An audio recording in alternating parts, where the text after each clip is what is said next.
Richie Ebright's ने जब उस कंपटीशन में पहली बार पार्टिसिपेट किया तो वो फेल हो गया। वो फेल हुआ था खुद की नज़रों में, वो फेल हुआ था प्रोफेसरों की नज़रों में, वो फेल हुआ था कॉलेज की नज़रों में, लेकिन वो टॉप पर आया था उसकी मम्मी की नज़रों में। ये क्वेश्चन आता है 6 मार्क्स के लिए।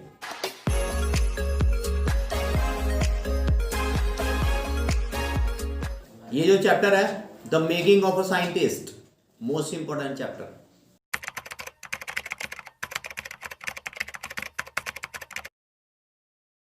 पहले इस चैप्टर को स्टार्ट करने से पहले मैं तुम लोग को ये बता दूं कि भाई साइंटिस्ट बना कैसे जाता। अगर किसी ने अपना डिजायर रख लिया कि I want to be a scientist, तो साइंटिस्ट बनना और साइंटिस्ट बनना चाहता हूं और साइंटिस्ट बन गया हूं मैं, जमीन आसमान का फर्क है। कोई भी इंसान कुछ भी सोच सकता है, लेकिन उसको जितना उसने सोचा हुआ है उसको उससे ज़्यादा अपनी मेहनत में दम दिखाना होता है कि मैं ये कर लूँगा। हम लोग कुछ भी सोच सकते हैं कि यार मैं आईपीएस ऑफिसर बन जाऊँ, मैं यूपीएससी क्रैक कर दूँ, मैं मोदी बन जाऊँ। तो वेरी इजी टू थिंक, सोचना और अपने माइंड में कनेक्टिविटी लेकर आना वेरी इजी, लेकिन उस काम तक पहुँचने में जो वर्क हार्ड लगने वाला है, जो एक पागलपन दिखने वाला है, वो बहुत कम लोगों के अंदर मिलता है। तो ये साइंटिस्ट बना जा सकता है, बने भी हैं बहुत सारे लोग, भारत के भी बहुत बड़े बड़े साइंटिस्ट रहे हैं। लेकिन ये जो चैप्टर है, जिस चैप्टर का नाम है the making of a scientist, यानी साइंटिस्ट बना कैसे जाता है, तो जो इंसान साइंटिस्ट बनने वाला है या जो इंसान साइंटिस्ट बन रहा है कुछ टाइम में वो बन जाएगा, उससे ज़्यादा मेहनत करते हैं उसके पेरेंट्स। तुम लोग जितनी भी पढ़ाई करते हो, जिस टाइम भी उठते हो, जिस टाइम भी सोते हो, तो तुम्हारे उठने से पहले तुम्हारे पेरेंट्स उठ जाते हैं और तुम्हारे सोने के बाद तुम्हारे पेरेंट्स सोते हैं। इट मीन्स तुमसे ज़्यादा मेहनत करते हैं तुम्हारे पेरेंट्स या तुम्हारे भाई बहन या जो भी तुम्हारे फैमिली मेम्बर्स हैं। तो उनकी तुम लोगों पर पैनी नज़र होती है। जब उनको लगता है कि हमारा बच्चा एक गलत ट्रैक पे जा रहा है, तो दे फील वेरी बैड, क्योंकि कहीं ना कहीं पेरेंट्स में कोई कमी रह गई ताकि उनका बच्चा उनके हाथ से निकलता हुआ नजर आ रहा है। ये कहानी है the making of a scientist जो चैप्टर है। इसके अंदर जो मेन कैरेक्टर है वो है उसकी मम्मी। और वो किसकी मम्मी है? उस बच्चे का नाम है रिची एब्राइट्स। तो हम लोगों के नाम तो चलो बहुत ज़्यादा इजी हैं, इंडियंस के नाम तो बहुत ज़्यादा राहुल, सोना, मोना, मतलब पता नहीं एक कॉमन से नाम होते हैं, लेकिन उनके नाम कुछ इस तरीके के होते हैं कि हम लोग एक दो बार में तो भाई बोल ही नहीं पाते। जैसे रिची एब्राइट्स, तो नाम ही मतलब एक अलग ही टोन में नज़र आता है, और कभी कभी तो ये होता है कि हम नाम ले ही नहीं पाते, तो हम लोग कुछ और नाम से उसको टोन करना पसंद करते हैं। ये जो चैप्टर है, जिस चैप्टर का नाम है the making of a scientist, इसके अंदर जो मेन कैरेक्टर है वो है रिची एब्राइट्स और उसकी मम्मी। तो उसकी मम्मी बोलना गलत होगा, मुझे बोलना चाहिए कि उनकी मम्मी, यानी उन दोनों ने बहुत ज़्यादा मेहनत की है। जो इंसान बहुत ज़्यादा मेहनत करता है उसकी रिस्पेक्ट होनी चाहिए सोसाइटी में, not only in society, everywhere, right. तो रिची एब्राइट्स की जो मम्मी है, नाम उसका बहुत बड़ा है। तो जिस तरीके से हम लोग बड़े बड़े नामों को उसके छोटे से नाम के साथ में बुलाना पसंद करते हैं, मान लो किसी का नाम हरेंद्र है तो हम उसको हरी बोल देते हैं, किसी का नाम विनीत है तो उसके घर में कोई पेट नेम लगा देते हैं, किसी का नाम आकांक्षा है तो उसको अक्की बोल देते हैं, अक्कू बोल सकते हैं, मतलब कुछ भी। हम लोग छोटे नाम लेना बहुत ज़्यादा पसंद करते हैं। ऐसे ही जो उसके पेरेंट्स थे रिची एब्राइट्स के जो पेरेंट्स हैं, रिची एब्राइट्स को वो रिची एब्राइट्स ना बोल करके रिची बोलते हैं। रिची रिच एक जगह का भी नाम है, सीपी के अंदर बहुत ज़्यादा फेमस है, क्लब टाइप है वो। So we are not just talking about the club today. और रिची एब्राइट्स को शॉर्ट में प्यार से जो उसके पेरेंट्स हैं वो उसको रिची बुलाते हैं। रिची किस तरीके का बच्चा है? अभी उसका जन्म हुआ है और उसके मम्मी पापा वो भी इकलौता ही है, और उसके मम्मी पापा उसकी बहुत ज़्यादा केयर करते हैं। छोटे से बच्चे की तो खैर सभी केयर करते हैं, लेकिन जैसे जैसे वो बड़ा होता चला जाता है उसकी केयर और भी बड़ी होती चली जाती है। तो अभी वो घर में ही था, 1-1.5 साल 2-3 साल तक तो बच्चा स्कूल में नहीं जाता है, तो जब तक वो घर में ही था तो उसकी केयर कर रहे थे उसके मॉम और डैड। कुछ टाइम के बाद में उसके डैड एक्सपायर हो जाते हैं, सो अब पूरा दारोमदार आ जाता है माँ पर। तो जहाँ पर मॉम और डैड मिलकर के अपने बच्चे की केयर कर रहे हैं, वहाँ पर अब डैड की डेथ हो जाने के बाद में मॉम पर आ जाता है सारा दारोमदार, यानी मॉम को ही अपने बच्चे की यानी रिची की पूरी केयर करनी है, देखभाल करनी है। आज के टाइम के जो बहुत सारे जो न्यू जनरेशन आ रही है वो ये करती है कि अभी हाल ही में शादी हुई है, एक बेबी हो गया, और अगर डैडी की डेथ हो जाती है तो वो कहीं ना कहीं दूसरी जगह शादी करना पसंद करते हैं। ये हमारे फंडामेंटल राइट्स के अंदर भी लिखा हुआ है, लेकिन उसने ऐसा नहीं किया। हम लोगों से ज़्यादा एडवांस होते हैं तुम्हारे अब्रॉड कंट्री वाले जो फॉरेनर्स होते हैं, दे आर वेरी, मतलब वो हम लोगों से काफ़ी ज़्यादा एडवांस होते हैं। तो उनके लिए 2-2 3-3 शादियां करना very common, it is very common for them. लेकिन इंडियन कल्चर के अंदर ये मतलब गलत है, ये नहीं माना जाता है। तो रिची एब्राइड्स की जो मम्मी है, जिसके हस्बैंड की अभी डेथ हुई है, उसने अपना पूरा ध्यान दूसरी साइड ना लगा करके अपनी पूरी ताकत, अपना पूरा ध्यान अपने बच्चे पे, रिची पे रख दिया। यानी ये मेरे हस्बैंड की निशानी है और मैं इसको एक टॉप लेवल तक लेकर के जाऊंगी। मेरे लिए पागलपन मेरा यही है, यही मेरा मतलब he is everything for me, ये मेरे लिए सब कुछ है। रिची थोड़ी सी जब एज में आया, मतलब जब उसकी स्कूलिंग स्टार्ट हुई, तो रिची की मम्मी ने उसको छोटे से पास के ही स्कूल में उसका एडमिशन करा दिया और उससे मतलब छोटे छोटे काम वो खुद कराने लगी। यानी वो अपने बच्चे को किसी भी लाड़ दुलार में नहीं रखना चाहती थी। केयर एक अलग चीज होती है, लाड़ दुलार में बच्चा बिगड़ जाता है, जो रिची की मम्मी ने उसके साथ नहीं किया। रिची की मम्मी उसको बहुत ज्यादा प्यार करती थी, बहुत ज्यादा लाड़ प्यार से रखती थी, लेकिन उसने कभी भी गलत ट्रैक पे नहीं जाने दिया। जब बच्चे बड़े हो जाते हैं, तो बच्चे बड़े हो जाने के बाद में ना, वो फिर हमारे बेटा या बेटी नहीं होते हैं, वो फिर हमारे दोस्त बन जाने चाहिए, नहीं तो वो एक गलत ट्रैक पे निकल जाते हैं। रिची की मम्मी ने अपने बेटे को अपनी पूरी ताकत समझा और उसके साथ ही वो जब मैक्सिमम टाइम स्पेंड करने लगी, उसके साथ खेलने लगी। रिची की दोस्ती किसी भी बाहर के इंसानों से नहीं करने दी, क्योंकि अगर बच्चा जब एक बार जब बच्चे को बाहर की हवा लग जाती है, तो उस हवा को बवंडर बनने में टाइम नहीं लगता और वो एक गलत ट्रैक पे जाने से शायद ही बचेगा। क्योंकि जो बाहर का जो सर्कल है, नहीं पता पेरेंट्स के अकॉर्डिंग वो कैसा होगा। पेरेंट्स यही सोचते हैं कि मेरा जो बच्चा है वो एक सही ट्रैक पे है, शायद ही वो सही ट्रैक पे है, राइट। तो रिची की जो मम्मी है, रिची की मम्मी ने उसका बाहर निकलना बंद कर दिया, लेकिन उसको कभी ऐसा महसूस नहीं होने दिया कि तू एक कैद खाने में है, मतलब एक घर में बंद है। तो उसका पूरा ध्यान उसकी मम्मी अपने घर में ही रखती थी, उससे ही सारे काम कराती थी। लेकिन काम वो जितना भी करवाती थी वो अपने बच्चे से इसलिए कराती थी ताकि वो उसका माइंड डेवलप करे।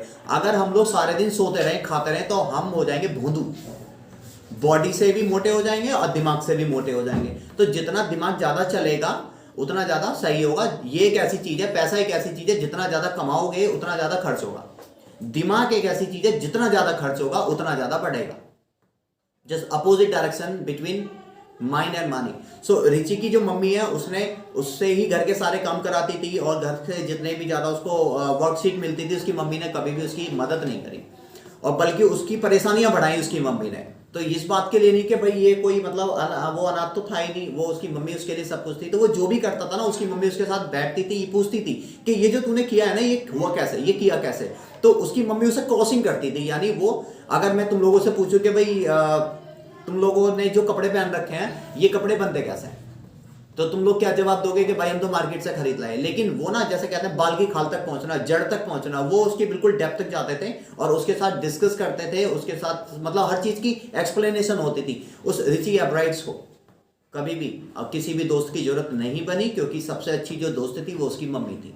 मम्मी ने अपनी सारी फैसिलिटीज या जो भी थी, वो जिस भी फैमिली से बैकग्राउंड से वो बिलोंग करती थी, उसने सारी चीजों को छोड़ छाड़ करके अपनी पूरी ताकत लगाई अपने बच्चे पर।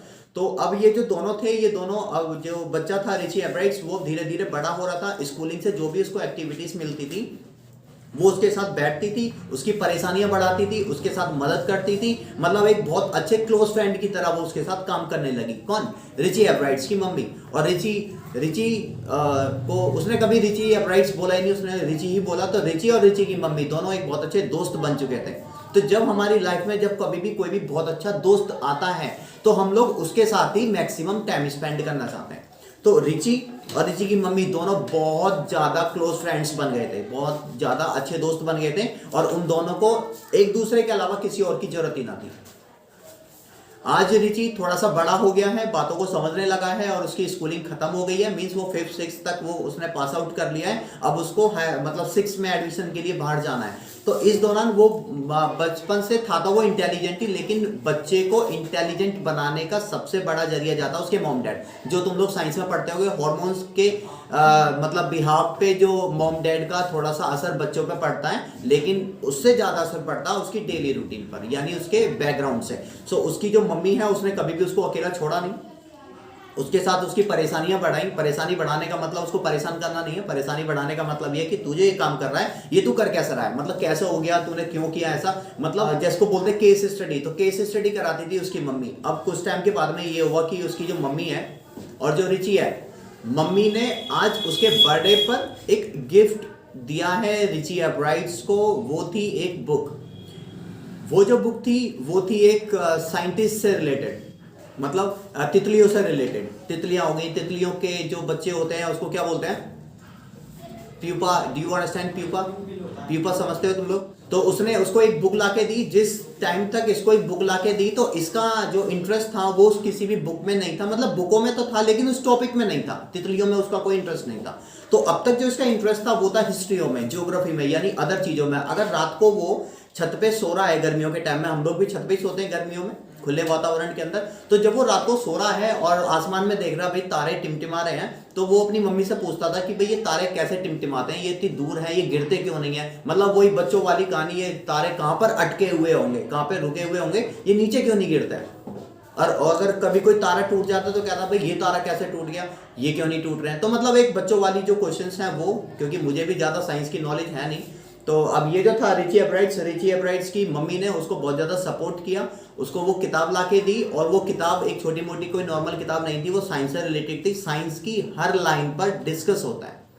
अगर तुम लोग को जहां भी तुम लोग साइंस पढ़ रहे हो, साइंस की एक एक दो दो लाइन के बाद में एक डिस्कशन होना चाहिए टीचर के साथ में कि ये जो हुआ वो हुआ कैसे। सो जितना ज्यादा तुम लोग किसी भी टॉपिक के बारे में बोलोगे सोचोगे, उतना माइंड तुम लोगों का क्रिएटिव होगा, राइट? और उतने ही तुम लोग एक अच्छे लेवल पे पहुंचोगे। जो बच्चा आराम से बैठ करके सुनता है, प्रैक्टिस नहीं करता है, तो वो कुछ नहीं कर रहा है, वो जस्ट अपना टाइम वेस्ट कर रहा है और पैसा बर्बाद कर रहा है। अब इसके बाद ये था कि उसने उस बुक को स्टार्ट किया, अपनी पढ़ाई तो वो कर ही रहा था, उसकी मम्मी उसकी हेल्प करती थी। और ये जो थे रिची एब्राइट्स ने कभी जब भी उसको टाइम मिलता था तो वो उस किताब के एक दो दो पेज को भी पढ़ता था। बहुत टाइम लग गया उस किताब को खत्म होने के लिए। तो जिस दिन वो किताब खत्म होती है, यानी आज रिची बहुत अच्छे लेवल तक पहुंच गया था, यानी उसकी काफी हायर एजुकेशन उसकी पास आउट हो गई थी। आज रिची के पास में बहुत अच्छा नॉलेज हो गई थी उस किताब के बारे में। और उस किताब के एंड में ये लिखा हुआ था कि जो भी इस किताब को पूरा पढ़ लेगा तरीके से, ठीक से, और हम इस बुक को खत्म होने के बाद में एक कंपटीशन कराते हैं, तो वो आए और इस कंपटीशन में पार्टिसिपेट करें। अभी तक रिची एब्राइट्स अपने घर तक सीमित था, अभी उसको कोई भी नहीं जानता था। वो और उसकी मम्मी, रिची के लिए उसकी जिंदगी थी उसकी मम्मी, और उस मम्मी के लिए उसकी जिंदगी थी उसका बच्चा जिसका नाम था रिची एब्राइट्स, जिसको वो बोलती थी शॉर्ट में रिची। आज जब रिची ने उस बुक को खत्म किया है तो उसके एंड में जब उसने पढ़ा कि वहां पर मेल आईडी दी है, जब कोई भी तुम लोग नोवेल पढ़ते हो या कोई भी बड़ी बुक पढ़ते हो तो एंड में ना उसकी कनेक्टिविटी आती है कि ये बुक कहां से आई है, उसकी मेल आईडी, उसकी वेबसाइट, उसके कॉन्टैक्ट नंबर देखे होंगे शायद। अगर ना भी देखे हो तो जब तुम लोग थोड़ी सी बड़ी क्लास में आओगे then you will get to know about that. So उसने उस किताब को बहुत अच्छे से स्टडी किया था। ऐसा नहीं है कि जैसा अगर मैं तुम लोगों से कह दूं इस किताब को पढ़ लो तो तुम लोग बस भागते चले जाओगे, समझना सुनना कोई मतलब नहीं बनता। लेकिन वो ऐसा नहीं करता था, वो हर चीज को डेप्थ तक जाता था कि ये अगर हो रहा है तो कैसे हो रहा है। अगर वो इनके छोड़ भी दे किसी लाइन को तो उसकी मम्मी उसका पीछा नहीं छोड़ती थी, ये बताइए हुआ कैसे। तो उसकी मम्मी हमेशा उसको सपोर्ट के लिए हमेशा उसके साथ ही रहती थी। जिस दिन वो किताब कंप्लीट होती है, बहुत काफी टाइम, काफी महीने, काफी साल लग गए उस किताब को खत्म करने के लिए। अगर मैं तुम लोगों से कहूं भाई ये किताब है 1200 पेजेस की, ये किताब है, तुम्हें इसको खत्म करना है, तो तुम लोग कितने दिन में खत्म कर लोगे? 1 दिन, 2 दिन, 1 हफ्ते, 1 महीने? 1 महीने से पहले खत्म कर लोगे? खत्म नहीं, कबाड़े में फेंक दोगे। तो उसने बहुत टाइम लग गया उस किताब को खत्म करने के लिए। उस किताब के एंड में ये लिखा हुआ था कि जो भी इंसान इस किताब को पढ़ लेगा तो इस किताब के बेस पर हम लोग एक ओपन चैलेंज कराते हैं जहां पर बहुत बड़े बड़े प्राइज मिलते हैं, जॉब अलॉट की जाती है। रिची एब्राइट्स ने जब उस बुक को खत्म किया तो उसने उस वेबसाइट पर विजिट किया और उस नंबर पे कांटेक्ट किया, वहां के प्रोफेसर से उससे बात हुई। उसने बोला कि ये कंपटीशन इस तारीख को है, तुम आकर के हमसे डायरेक्ट हमारे कॉलेज में आकर के मिलना। प्रोफेसरों ने उसको ये रिप्लाई दिया। इसने ये सारी बात, ये जो दोनों थे मम्मी और रिची, एक दूसरे से ये तो बहुत अच्छे फ्रेंड ही थे, जैसा मैंने अभी आपको बताया ही था। तो ये कोई भी एक दूसरे से अपनी बात कभी नहीं छुपाते थे। So they were very close friends for each other. So आज रिची ने जब इनसे बात की है तो इसने अपनी मम्मा को सारी बातें बताई और इसकी मम्मा ने बोल दिया कि वहां जाना कोई छोटी मोटी बात नहीं है, आप कॉलेज में कंपटीशन के लिए जा रहे हो तो वहां पर बहुत बड़े बड़े होंगे, लेकिन मुझे तुझ पर पूरा भरोसा है। तूने आज तक कभी कोई चीटिंग नहीं करी, जो भी अपनी जिंदगी में किया तूने अपने दम पे किया, जो कि तेरे लिए बहुत सही था। तो तू बिल्कुल तैयार हो और बिल्कुल वहां के लिए जा, जो होगा देखा जाएगा।